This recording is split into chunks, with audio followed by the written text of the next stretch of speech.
Saludo a todos.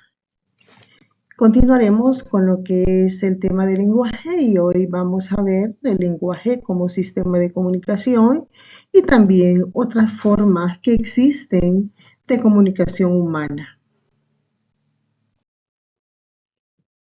Y el primer tema que vamos a ver es la comunicación. Primero vamos a ver un concepto para tener una idea de qué se trata lo que es la comunicación. La comunicación es ese conjunto de formas y medios a través de los cuales los hombres ejercen esa capacidad de relación entre sí y con los demás seres humanos y con las cosas que los rodean. Ahora, ya teniendo el concepto de lo que es la comunicación, vamos a ver esas características bien importantes que deben de existir en esa comunicación y en ese sistema de lenguaje. En primer lugar, es un proceso de emisión y recepción de mensaje. Ya decíamos anteriormente que es un fenómeno que se da en sociedad y se produce generalmente por medio de lo que es el diálogo y genera, ¿verdad?, esa relación portadora de significados. Los factores de la comunicación, sí, toda comunicación debe tener factores porque por medio de estos factores es que se concreta un proceso en el que es necesario que funcionen, ¿verdad?, esos factores que permitan el acto comunicativo. El análisis y descripción de dicho proceso se centra, ¿verdad?, en ese estudio del circuito del habla. Veamos aquí esas funciones de la comunicación y les muestro aquí un modelo, un pequeño esquema en donde muestra este modelo de funcionamiento y esos factores y funciones también de la comunicación. Y tenemos aquí, ¿verdad?, que para que exista un mensaje, también esto se relaciona a la función poética o estética, debe de haber un contexto, ¿verdad?, o sea, una función referencial o representativa. Y aquí en este mensaje siempre debe de existir un emisor que también cumple la función emotiva o expresiva y un receptor, que es la función apelativa o conativa. Ahora debe de existir también un código, que es la función metalingüística, un canal, ¿sí?, que es la función fática o de contacto, y a la vez también un contexto temático, que es esa función referencial. Vamos a ver en qué consiste cada una de estos factores y de estas funciones. Veamos, ¿en qué consiste el emisor? El emisor es así sencillamente el hablante, ¿verdad?, es la persona que emite el lenguaje. Y el receptor es el oyente, es aquella persona o personas que reciben ese mensaje emitido por el emisor. Y el mensaje, ¿verdad?, son todos esos contenidos, esas ideas, pensamientos, opiniones, sentimientos o información expresados por lo que es el emisor.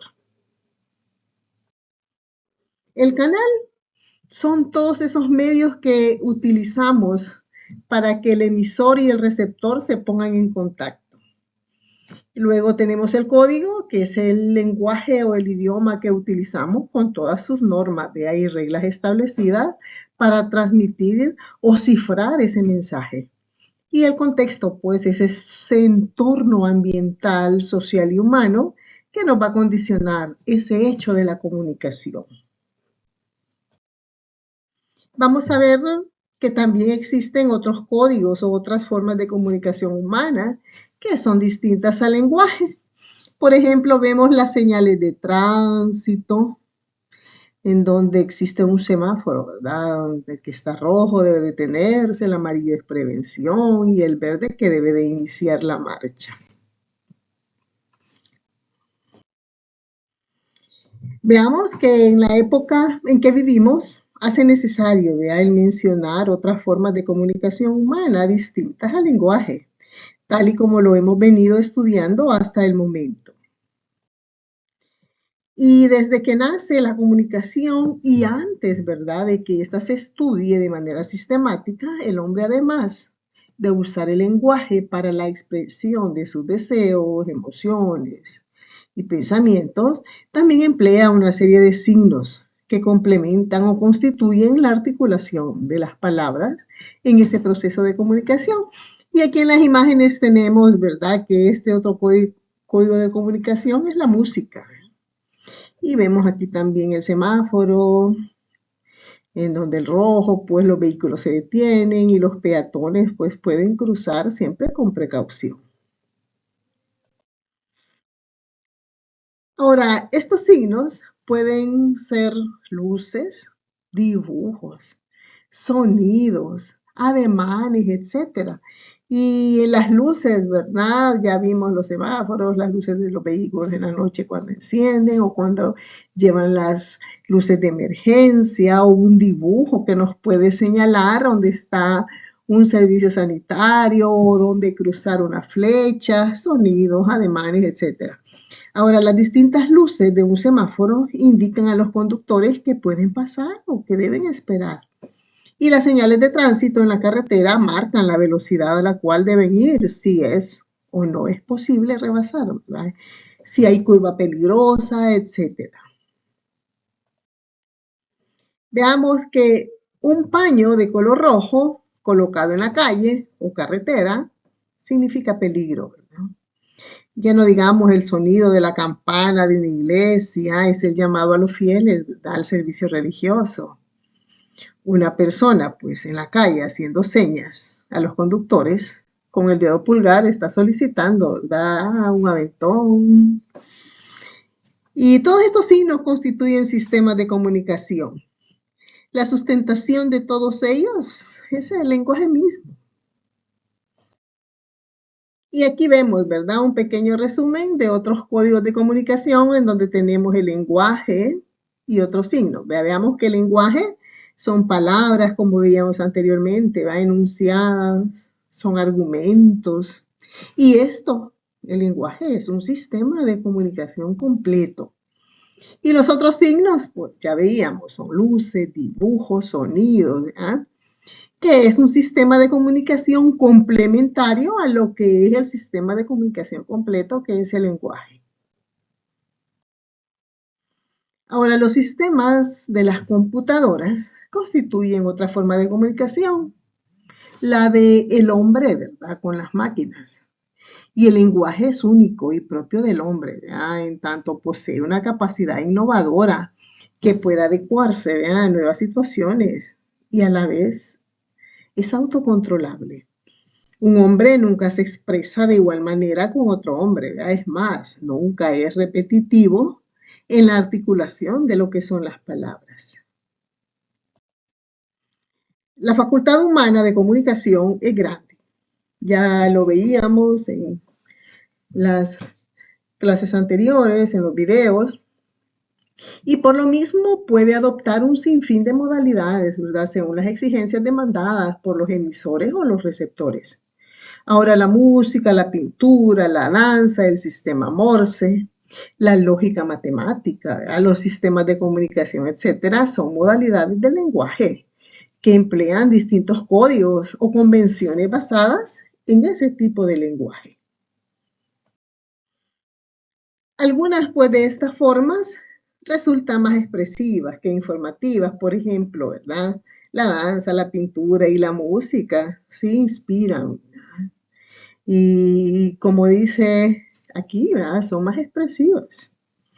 Ahora, mientras que otras son más informativas que expresivas, por ejemplo, un sistema Morse, ¿verdad?, la lógica matemáticas, etc. Al respecto, Riviere dice, las calculadoras son simples instrumentos en las manos de los hombres, puesto que no pueden efectuar más que las operaciones programadas y formalizadas por el hombre. Por eso ninguna máquina va a poder sustituir al ser humano en cuanto a esos, pues, signos, códigos de comunicación, ¿sí? Es el hombre el que, como dice aquí, opera y formaliza y programa este tipo de herramientas. En el plano cuantitativo, las máquinas pueden parecer creadoras al dar respuesta a los problemas, ya que la inteligencia del hombre podría resolver. Es únicamente, ¿verdad?, porque sus capacidades cuantitativas son superiores a las de la memoria humana y porque pueden hacer en tiempo récord un número considerable de operaciones idénticas, pero solo con tal de que el hombre haya programado correctamente el código de esas operaciones.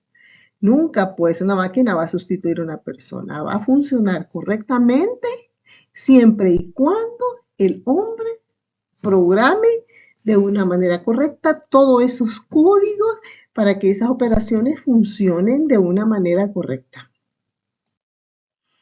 En el plano cualitativo, es decir, el de la variedad del código y el de la diversidad de las operaciones, las máquinas, pues, como veíamos, no son creadoras, son incapaces de superar las limitaciones del programa e incapaces también de programarse a sí mismas. Es el ser humano el que programa estos lenguajes. Ese es el ser humano el que pone en marcha todo este andamiaje para que una máquina pueda funcionar de una manera correcta. No hay nada que pueda surgir de una máquina que el hombre no haya puesto primero en ella, al menos, ¿verdad?, virtualmente, bajo la forma de una regla de juego. Ahora, es imprudente, ¿verdad?, hablar de lenguaje tanto en el caso de las máquinas como en el de los animales. Ahora, la utilización de la palabra en cualquiera de los dos casos tiene un valor únicamente metafórico. El llamado lenguaje audiovisual constituye también otra modalidad interesante. En este caso, la imagen ocupa el lugar principal y la complementan el lenguaje hablado o algún otro, ¿verdad?, sonido como lo es la música. Actualmente los nuevos métodos de enseñanza se apoyan en gran medida en ese material audiovisual, ¿verdad?, para complementar las exposiciones del maestro y el intercambio, ¿verdad?, entre lo que es el docente y el estudiante. Y en resumen, en todas las modalidades del lenguaje se desarrolla un informativo, un expresivo, un directivo, que ya lo vamos a ver más adelante. Y el lenguaje como sistema de comunicación, hemos visto que consta de estas partes, ¿verdad? Lenguaje, lengua, habla. Por eso se dice aquí que el lenguaje es igual a sistema de comunicación. Y dentro de todo esto hay modalidades. Tenemos el mímico, el oral, el escrito, el vulgar, el coloquial, el formal. Tenemos en el oral también el vulgar, el coloquial, el formal, etc.